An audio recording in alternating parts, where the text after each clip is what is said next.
to be here today to continue doing his biddings, and to the glory of his name, we will continue to do that. Let's go straight to the papers of today. And the first paper is the Nation newspaper. CBN and SEC NGX begins scrutiny of Otidola's FBN's holdings shares accusations. Speaker seeks more action against bandits, with details in page 7 of the Nation newspaper. And coming from Oyo State, we have 392 Oyo inmates still at large, with the rider 13 arrested in Oshun. The Minister of Interior, Obeni Rauf Arebeshola, yesterday vowed to pursue and recapture all inmates who escaped from the Abolongo Custodial Center of the Nigerian Correctional Service in Oyo State on Friday night during a jailbreak after a vicious attack on the facility by yet-to-be-identified gunmen. The minister gave the assurance during a visit to the facility in Oyo State, saying the spate of attack on our custodial facility, the last of which occurred here on Friday night, call for serious concerns. First in our society, and secondly on your official professionalism. This is unacceptable, and we are saying enough is enough. I'm assuring Nigerians that the federal government will pursue not just those who attacked our facility, but also those who have escaped lawful custody. The attack was unconscionably, and I commend officers of the Correctional Service and other members of sister security agencies who provided perimeter security for our facility for fighting gallantly and holding the fort before the attackers were able to gain access to the awaiting trial section of the facility. However, those who escaped are already being pursued. Some have been rearrested. Many more will still be captured, the minister stated. Giving more details about those who escaped, Arebeshola noted that 446 out of 907 escaped have been recaptured, while 69 never left the facility. At the last count, 446 of the escapees have been recaptured, leaving 392 still at large. We want to assure Nigerians that the service had an updated database of the escapees, which include their biometrics. We are sharing the database with all security agencies in the country, including the Interpol, so those who escape our recapture efforts can be nabbed. To those on the run, be assured you have nowhere to hide. You can run, but you can't hide. We'll fish you out. We are publishing details of those who escaped in the mass media so the public can assist in that effort. This matter is being investigated, and we shall leave no stone unturned to get to the root of the matter, the remote and immediate causes, and the vulnerability of our system and personnel, if any. There shall be no repeat of our guards being overwhelmed anymore. Still on the Nation newspaper, the big story says, tension heightens in PDP over uncertain convention, and the rider governors consult our Secondus court case. Makinde, October 30th date, sacrosanct. And coming from Anambra 2021, INEC to visually impaired, your votes will count. Uba decries poor state of Anambra roads. Why governors don't want Oyinlola as deputy chair, with details in page 5. And here, 780 million naira cash, EFCC grills ex-SGF, AIM. CBN raises healthcare fund to 200 billion naira. And those are all the stories making headlines on the Nation newspaper. Thank you, Tosin. Moving on to The Guardian. Banks in defining moment as e-Naira kicks off today. Unease over how digital currency will affect financial intermediation. Nigeria joins Bahamas, Sweden, Cambodia, South Korea as pioneers of CBDC.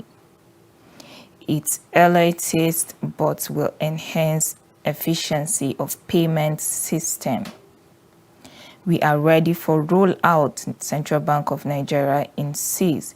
Still following the story, Nigeria makes history today as it becomes the first African country to digitize its currency as exercise the Central Bank of Nigeria, CBN, has described as one of the milestones of a long journey.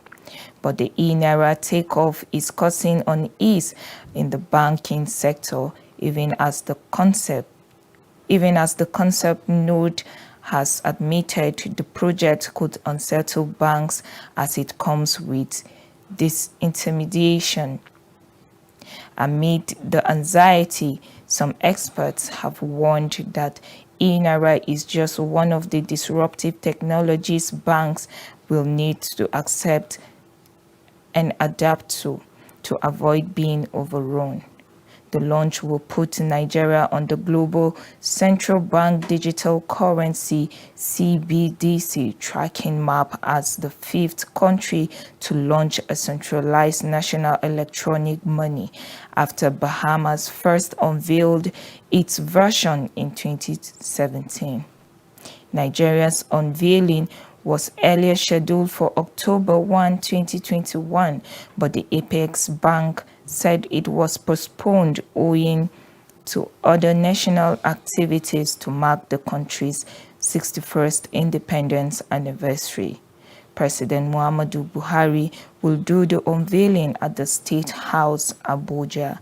The project kicks off as the global community embraces the race for CBDC creation. Rivers not at war with federal government on value-added tax, Wike clarifies. More detail of this story you can find on The Guardian. Police foil attack on Wana division kills suspect. EFCC quizzes former Senate President Ayim over alleged diversion of funds, while ICC seeks probe of pupils' abduction in Nigeria. The last story we have on The Guardian here says, declare bandits terrorists, 36 speakers tell Buhari. One state of emergency on security. Sokoto governor seeks reversal of telecom shutdown. Nigeria sliding into anarchy, Khan youth wing laments. Kaduna Anglican bishop urges Buhari to save nation from brink of collapse. The 36 House of Assembly speakers have called on President Muhammadu Buhari to declare bandits as terrorists and enemies of the nation. This was their resolution at a conference of speakers of state houses of assembly in Katsina State yesterday. The call of the Conference of Speakers is coming a day after Katsina Governor Aminu Bello Masari reiterated the earlier call of his Kaduna counterpart Nasir El-Rufai and the National Assembly for the federal government to declare a state of emergency on the nation's security and declare bandits as terrorists. Chairman of the conference, who is also Bauchi State Speaker Abubakar Suleiman, while making the call at the end of their third yearly meeting, said it was part of their 5-point communique at the end of their 8-hour deliberations. He said, we call on President Buhari to declare bandits as terrorists and enemies of the state. The conference has observed all activities carried out by the bandits as containing the same mode of operations used by terrorists. The conference also decried the state of security in the country and resolved to work out legislative frameworks to complement the efforts of the federal government to address the security challenges in the country. You can still find more detail of this story on the Guardian newspaper, as these are all the stories making headline. You can do well to get the paper and read more details of stories that interest you, as you can also call us on the show later when our phone lines will be open.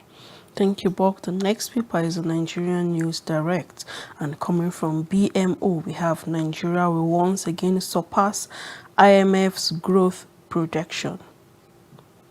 NCC alert public on flu-bot malware targeting banks' accounts. And FGNGX orders laud Seplat's Awesome Women's Network initiative, with details in page 9 of the Nigerian News Direct. And the big story here coming from the governor of Kogi State, Governor Yaya Bello, he says, "I will fix Nigeria in 365 days as president." Amidst insecurity, corruption and economic downturn lavishing the country, the governor of Kogi State, Alhaji Yaya Bello, has promised that it won't take him more than 365 days to fix the country if given the slot in 2023 presidential general election. He made the disclosure while speaking on the theme "Media in Times of Crisis, Resolving Conflict and Achieving Consensus" at the two-day of the 17th Nigerian Guild of Editors Conference in Abuja on Friday. The governor said it wouldn't take more than 365 days to fix issues of insecurity, corruption, mismanagement, amongst others in the country. "From what I have come to realize and know, it takes a decisive, courageous, and safe-minded and balanced leader to be able to fix this country once and for all. And to get this done required the collaboration, understanding, and risk-taking agenda setting of the media to educate, sensitize, and teach our people on the choice of the next leader.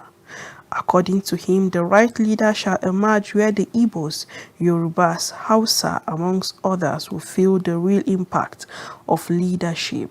I believe that we have those leaders in abundance in this country. I believe it only takes an eagle eye and sharp pen to bring those leaders." He commended the organizers for choosing the topic, allowing them to share their experience and proffer solutions on the way forward, noting that insecurity issues in Nigeria is local and it is peculiar. He stressed that Kogi State, neighboring 10 states out of the 36 states, is managing the security of the state and also assisting her neighbors to manage theirs. The governor emphasized that if others will sincerely apply same security mechanism like his state, will achieve the kind of security, safety, and cohesion required in the country. He reiterated that some security model his government implemented by simple identification of problem areas, beginning from the leadership style, making sure there is existence of fairness, equity, and justice in the system, ensuring everyone from top to bottom in all communities living up to expectation with enough sensitization on what is obtainable and inclusiveness, every ethnicity, groups to achieve unity and peace. He attributed the penetration of Boko Haram and ISIS and other evildoers to the mountainous and forest terrain of the state, adding that, however, his government, in collaboration with the security agencies, were able to neutralize their operation and sanity was sustained across the state. We are not saying that there is no insecurity trait, but on the scale of 1 to 10, I think we have brought insecurity to 2%, only because we were sincere with all our actions, all our promises, and everything we do to concern citizens, he added. He stated that largely issues of insecurity are caused by youth of the country whom he believed were deprived of the system inherited. Class difference becomes the order of the day. Certain sections were deprived. Systems where have governed of father and son, friends and acronyms, and where youths are turned to political hallelujah as well as men hallelujah. Still on the Nigerian News Direct, we have the last story which says Osun APC State Congress Appeal Committee upholds victory of Famodun-led ex-schools. And we have some picture story on the Nigerian News Direct. Do well to visit the Nigerian News Direct to have full details of stories making headlines on the papers. And up next is This Day. FAAC meeting deadlocked as states, local governments protest $418 million Paris refund deductions. Governors insist pending cases must first be decided. Presidency punctures the Economist report on Nigeria. And First Bank battle for controlling interest set to intensify at stock market. And you want to know what Bakare is saying on the Monday interview, do well to get This Day, as we have a picture story on Diamond Anniversary in Style. Do well to get the paper and read more detail of stories that interest you. These are all the stories on This Day. Thank you, Bok. And the Nigerian Tribune newspaper, we have this for you, which says ICC prosecutors seek investigation into abduction of Nigerian school children, with full details in page 8 of the Nigerian Tribune. And from Nnamdi Kanu, Malami has crossed the red line, Ohaneze declares. And for Osun APC, Appeal Committee upholds Famodun-led ex-school, with the rider says decision taken in absence of any petition and appeal. And the screaming headlines on the Nigerian Tribune, PDP raises alarm over plot to scuttle convention. The rider says power struggle rages in zonal and state chapters.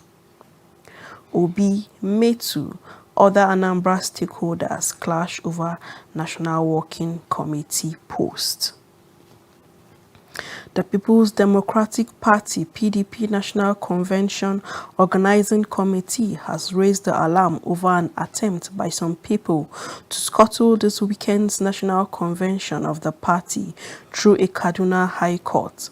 The National Secretary of the committee and Governor of Oyo State, Seyi Makinde, in a statement on Sunday night said the party's National Executive Committee meant well when it slated the convention for October 30th to 31st.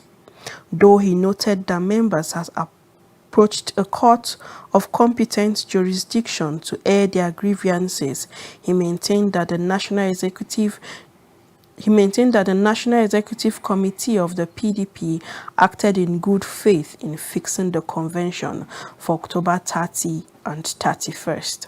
He said it was not meant to witch hunt anyone or to truncate anyone's mandate. He asserted that it was not the intention of the party to witch hunt anybody or to truncate their mandate. Makinde advised members to remain focused and not to be distracted by what he called an attempt to divide the party. The governor posted that the former ruling party was the only one to rescue Nigeria, noting that a united PDP was therefore a threat to the forces that sought to divide it.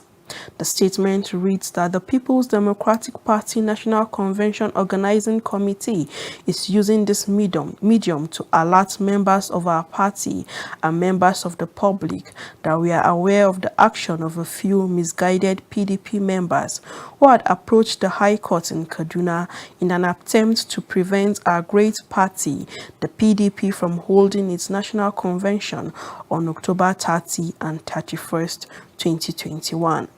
Therefore, we call on all members and supporters of the PDP to ignore this distraction as we prepare to host a convention that will send a clear signal to Nigerians that the PDP is the only party that has the will and might to rescue Nigerians from the catastrophe that we have been enduring for the past 6 years.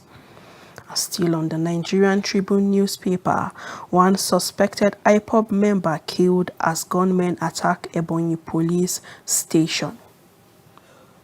Kidnappers abduct 3 during vigil in Abeokuta. The rider says abductors of 2 Ondo girls contact murder. A source told our correspondent that the victims were taken away by unknown gunmen shortly after a vigil in the church. The kidnappers, after a few hours, demanded 6 million naira ransom before their victims could be released. Our correspondent gathered that the victims are Ifeoluwa Alani Bello and Adebare Odunton and Mary Oliyede. The incident took place at Cherubim and Seraphim Church on Nara Ojuirin in Obada, Oko, in the early hours of today, in the early hours of Sunday after a vigil on Saturday held by the said church. When contacted, the police public relation officer, Ogun State Command Abimbola Oyeyemi, confirmed the incident. Oyeyemi said the anti-kidnapping unit of the command had been dispatched to the area to partner with the Obada Oko division of the police to rescue the victims. And he said it should also be noted that the police had also warned members of the public from having vigils and religious activities in areas considered to be isolated, and that if at all such places of worship want to have program, they should inform the police so that police patrol could be extended to such areas and adequate security provided. And still on the Nigerian Tribune newspaper, here we have TET fund not for bursary payment, ASU tells federal government. And another headline on the Nigerian Tribune, prison attackers wore masks, black dresses, were about 50. This is coming from the hunters. And Makinde, Arebeshola, Alafin Visit Center. Consistent attack on prisons coordinated, coming from the federal government. Wakili, Sodipe not in Oyo prison, coming from DCG. Makinde directs CCTV installations, and Osun police rearrest 13 fleeing inmates. And the picture story on the front page of the Nigerian Tribune, we can see the Oyo State Governor, Mr. Seyi Makinde, the Minister of Interior, Mr. Rauf Aregbesola, and the Alaafin of Oyo, Oba Lamidi Adeyemi, during their separate visits on Sunday to Abelongo Custodial Center, Oyo, where 907 inmates escaped during an attack on the facility on Friday night. And we have another headline here on Destination of Ekiti, a congenial business space. Do well to visit the Nigerian Tribune to look out for stories that interest you. And on the Punch, the big story on SIM to NIN linkage. Subscribers push for 2-month extension. Deadline expires Sunday. Subscriber group says registration centers extremely crowded. Fresh extension likely after NIMC NCC review. This is a report coming from Telecom Firms. Aviation agencies plan 436.6 billion naira revenue, budget 55.86 billion naira for security. And coming from Otedola, shareholders analyst project spike in First Bank Nigeria share price. INEC needs 17,618 workers to conduct APC-PDP primaries. And World Bank blacklists 18 Nigerian firms, individuals for corruption. ASU cautions federal government on 30 billion naira revitalization fund. October 31st deadline nears. Union NEC meets early next month to decide next line of action. Buhari jets off to Saudi Arabia for investment summit today. And coming from Odua, EFCC detains IM over 780 million naira aviation ministry fund. Gunmen demand 6 million naira for 3 kidnapped Ogun worshippers. And Amotekun deploys personnel in boundary communities, 13 fleeing Oyo inmates arrested. Army detains soldier for assaulting Kwara nurses during wife's delivery. And the last story here says NDLEA seizes UK Malaysia-born drugs. Owners arrested in Lagos, Kano, and others. More detail of this story you can find on the Punch newspaper. These are all the stories making headline. You want to know more details, do well to get the paper, and you can also call us on the show as well. Let's hear your views. And for Daily Independent newspaper, we have federal government draws flags to planning to spend 5.1 billion naira on Katsina Airport, with the rider stakeholder says airport is not visible. It is a waste of resources. Editors flay security situation says is impacting economy negatively and harp on media security agency collaboration. Ask government to support survival of media in bottling democracy. And the big story says impending execution of Basel may hurt banks. This is a report with the rider dividends payout to be constrained for lenders with low capital. Framework may inhibit lending to SMEs, other riskier segments. And Buhari travels to Saudi Arabia for investment summit and lesser Hajj. Lagos Airport COVID-19 scandal. Staff whose account traveler refused to pay PCR test fee into suspension. I take it again. Lagos Airport COVID-19 scandal. Staff whose account travelers refused to pay PCR test fee into suspended. And for 2023, APC leaders reject calls for Tinubu to succeed Buhari. Court cases, convention not meant to truncate anyone's mandate, coming from PDP. We have another story on 2023 presidency, why Tinubu won't back Osibanjo if he drops out of race. The rider says Yaya Bello can never be APC presidential candidate, coming from Sagi. And the last story on the Daily Independent, we have federal government vows to recapture all inmates who escaped in Oyo jailbreak, with full details in page 2. And those are all the stories making headlines on the Daily Independent newspaper. Thank you, Tosin, and that's all the stories we're reviewing today. At this point, we'll take a break, and when we return, our phone lines will be open as you can place a call. Let's hear your views on stories that interest you. Don't forget, we're also live on Facebook at ECWA Television, where you can send in your comments as well. See you after this time out.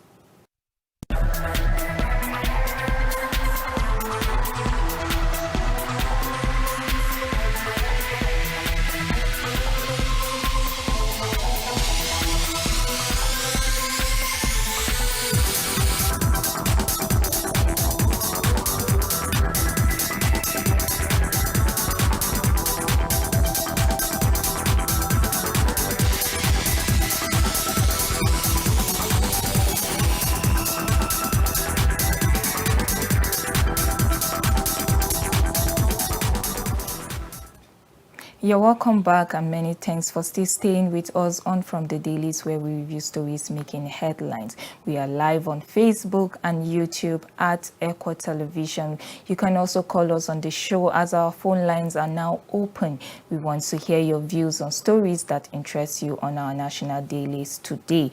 Tosin, looking at this story on the Punch newspaper, which says World Bank blacklists 18 Nigerian firms, individuals for corruption based on a report. It is really sad that we have to wake up to news such as this, even though we have some good news to celebrate, but it is not enough. And it is not enough that we have to wake up to some news as this, because we have cases of just some few months ago where we saw a report coming out from the House of Representatives that 65 government agencies have not been audited whatsoever, and they are still in existence, they are still operating, and we even have some who do not even give out to the economy of the nation, but you still have people working there, and you still have people being paid at the end of the day, while some are busy giving in their best, putting in their best efforts to ensure that we experience growth, to ensure that something different comes out of these agencies, are not being paid till today, are still owed.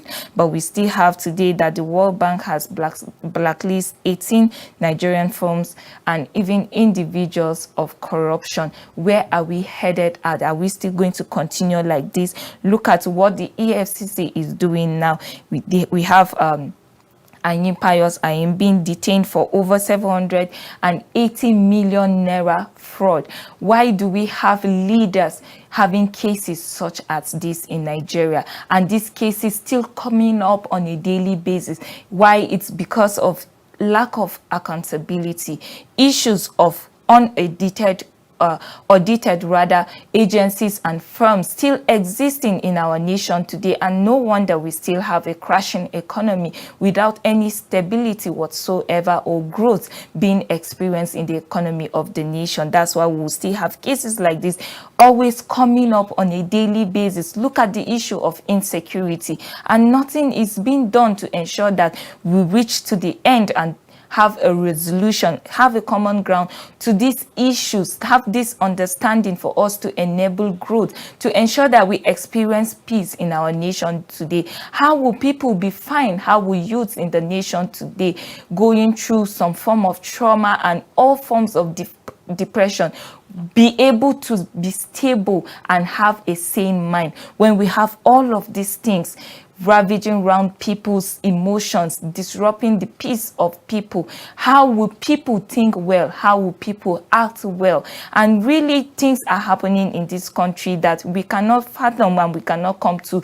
the conclusion of it, that why is it happening like this? But we have to do something. We have to wake up to the call of coming to an understanding, ensuring that we bridge that gap in order to ensure that we experience peace, we experience development as it is. I mean, this country is blessed with resources. We still have so many untapped resources that at the end of the day, if we look into them, we will surely get to where we are headed at. And only if we are looking into these resources with a mind that, yes, we will manage them well, and as we tap from the resources, we will use them for our own benefit. Because if we do not take care of Nigeria, if we do not look out for the Nigeria of our dream, then who will? I mean, other countries are going through all struggles that they have to go through to ensure that they make their country a better place. If we do not do this ourselves, trust me, nobody will come to help us. And until we remove greed, to ensure that as we appoint leaders, as we elect leaders,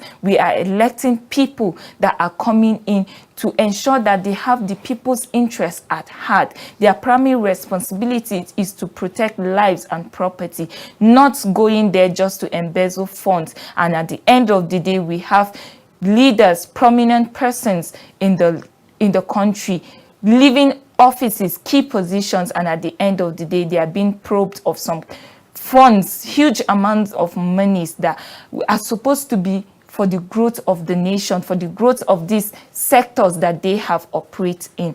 But no, we are having cases of fraud coming on a daily basis from key leaders who are holding key positions in Nigeria. Really, something has to be done. Yes, I would like to start off by saying when you look at foreign nations, they are helping in different ways. We can fight insecurity, we can fight corruption in our country. Just last month, we had when the United Arab Emirates listed 6 Nigerians that are sponsoring Boko Haram and even the insecurity. And now we can see the World Bank helping to bring out people that are at the forefront when you talk about corruption and embezzlement of fund. And now this is time where budgets are being submitted for 2023 with the aim that money will be embezzled, because most of those budgets that are presented, definitely they have a way they play around those money, they embezzle money. But I keep on asking, why is that till you come, you leave the position you are occupying, the key position, before EFCC will go after you?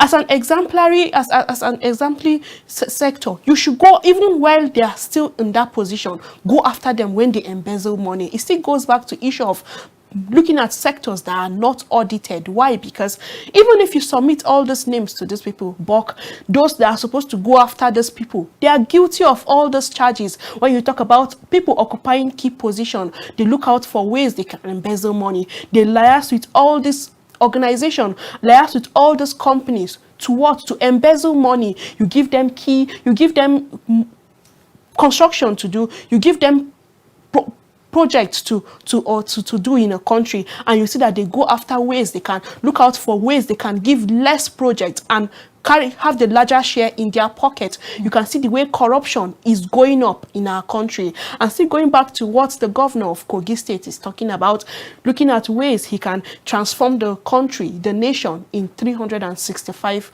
days. Definitely, when you look at Governor Yaya Bello, he's a friend to the government. He's close to the present administration. If you have the solution to the problem we are going through as a country, why not tell this government? Why not work hand in hand? There's no issue where you keep up some information that will help, because if the country is good, we all enjoy from it, and even if it's bad, we all suffer from it. Why hoard key information and also things that will help in the growth of our country? Definitely you want to assume position in the year 2023 as a president, but if the country is bad, you know that you still have bad issues to face. And also looking at this, when you look at someone who has power and has the answer to the problem we are going through as a country, you need to look at his house if it's in good shape. Because as in Kogi State, he spoke about fighting insecurity in Kogi State, where we have the roads as hideout, we have kidnapping, we have armed robbers situated at the roadside where they kidnap people. The roads in Kogi State are not safe for travelers. They are not safe for passers-by. You get to a point in Kogi State, you keep on praying that if you pass this, you are able to pass this route, then you are safe from the problem going on in Kogi State. And now you come out to say issues like this. Definitely we have all this coming up because politics is now into play. We have promises coming up. We have people saying so many things. Even the present administration said so many things, even more than what Yaya Bello is saying. And we see what we are into now as a country. We are all into it. We are all suffering from it. So we look at issues like this. If you have anything to say, if you have anything to help the country, we should fight, because we need to put it together and have the Nigeria of our dream. Because if the country is bad, we all suffer from it, and if it's good, we all enjoy from it. What do we stand to benefit when you assume power and you have a whole lot of things to fight? When you talk about insecurity, when you talk about corruption as a country, and this corruption starts with our leaders, where they have the self-interest at first. They put self-interest even when they assume power. They look at ways they can amass wealth, pay for all this money they've paid. When you talk about the form, the ticket, because a huge sum of amount is being put to get the ticket to vie for all this key position. They look at the first thing to do is to get this money, not just get the money, but in double. Look out for ways they can settle their family, settle themselves. Then how do we grow as a country? So we really need to look at ways we can fight we have insecurity. Mr. Ugochukwu on the line. Hello. Hello, Mr. Ugochukwu. How is Ebonyi this morning?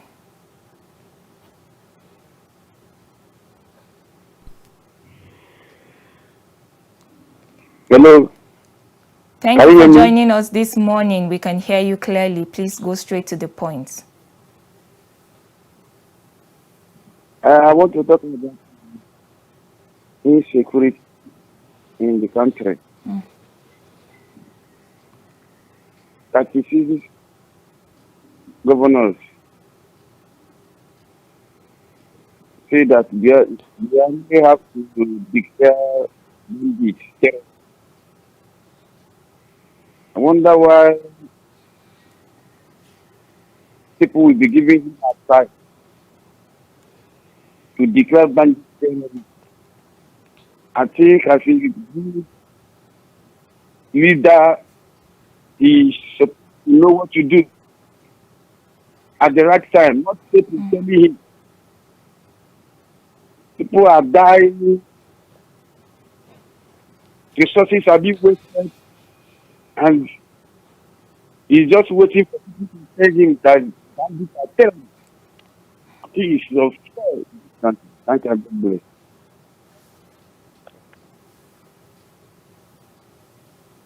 Thank you so much, Mr. Ogochukwu, for calling in this morning and making a contribution. Really, it is sad that we have to wait on the president to declare the bandits as terrorists. Indeed, the bandits are terrorists, and we know that they disrupt the peace of the nation in years past. And you can see that with all these things, with all that is happening and the promises that are unkept. Mr. Stephen from Benway on the line, good morning.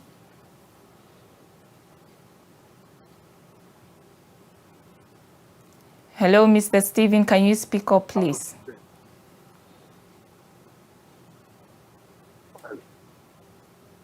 Yes, please, we can hear you. Speak up and go straight to the point.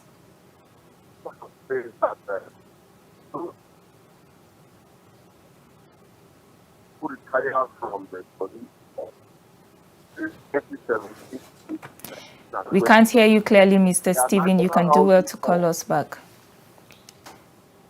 Thank you for calling in. Really looking at the story still on these 36 state speakers who have urged the president to declare bandits as terrorists. Just like you said earlier, Tosin, Governor Yahaya Bello of Kogi State saying that he will resolve issues of insecurity within 365 days if being given the chance to be president of Nigeria. And just like you also rightly said, if he has the solution to the problem, why not bring it up now? Why do you have to hold the seat of the president of Nigeria before you can resolve issues happening in the country today? It's the same way we are saying that the president should declare these people, these bandits, as terrorists that they are. I mean, we have names of these people. We have names of even people who are sponsoring them. What's delaying us from declaring these people bandits? And just like our first caller, Mr. Ogochukwu from Ebonyi State, had rightly mentioned, as a leader, you know what to do at the right time. You shouldn't wait for people to tell you what to do. Mr. David from Isuka, thank you for calling this morning. Good morning. Good morning. Please go straight to the point.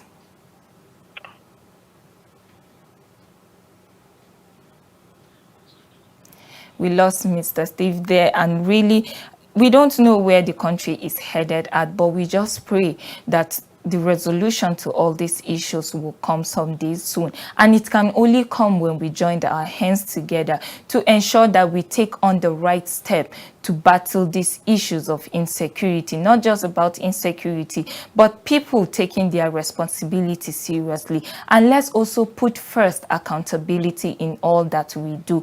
I mean, we owe people so much, and we hold positions that we are supposed to oversee activities, and at the end of the day, if we do not give results. Mr. Stephen is back on the line. Hello, good morning.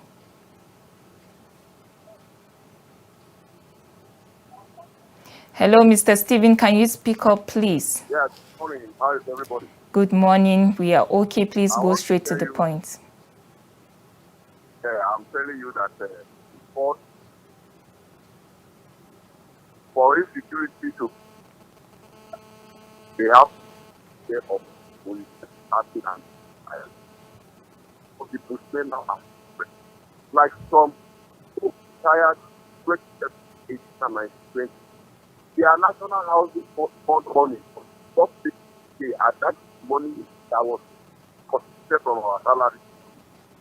So, that government should do something for Thank you. Yes. Thank you, Mr. Thank you so Stephen, much, for Mr. calling. Stephen. But I wonder if we need to go through some ceremony before we can declare this we can declare bandits terrorists in our society. Obviously, what they've done, the wreck they've caused, is glaring, and we can see it. You can see that disruption of lives and properties, where people don't have the freedom again to go to different places. Just of recent, on Sunday, we read where in Ogun State, worshippers were abducted and ransom are being demanded from their parents. And we see that the state police command is saying they've spoke about people not going to observe night vigils, and if you need to go for night vigil, you need to inform the police. Where do we start such in our country, where you don't have the freedom to worship, you don't have the freedom for movement, where you move, people abduct you, you need to inform the police. You see things like this are happening, and it's all obvious and it's glaring even to the president. What do we need to do before all these people can be seen and also declared as bandits? Because obviously they are terrorists, they are not friends to the society, people who look out ways they can disrupt peace, and not to be called friends. Something needs to be done about it, and thank God the 36 states, now the governors are coming out to talk about it, because not just a particular state is affected, the whole states are affected when you talk about terrorists running from one place to the other, looking out for ways they can kill, looking out for ways they can abduct. Even with the downturn in the economy, now they demand for ransom, and parents need to look out for ways they can pay this ransom for their loved ones to be released. We still have school children in the den of kidnappers. Obviously, these people need to be declared as bandits. They need to be declared as terrorists, because they are not friends to the society. They are enemies, and enemies should be declared as enemies. Thank you so much, our viewers, for tuning in today. This is all we have for you on From the Dailies, brought to you by ECWA TV Africa. Don't forget that peace cannot be kept by force. It can only be achieved by understanding. And this is the day that the Lord has made. The primary responsibility we have is to rejoice in it. Do have a blessed day ahead.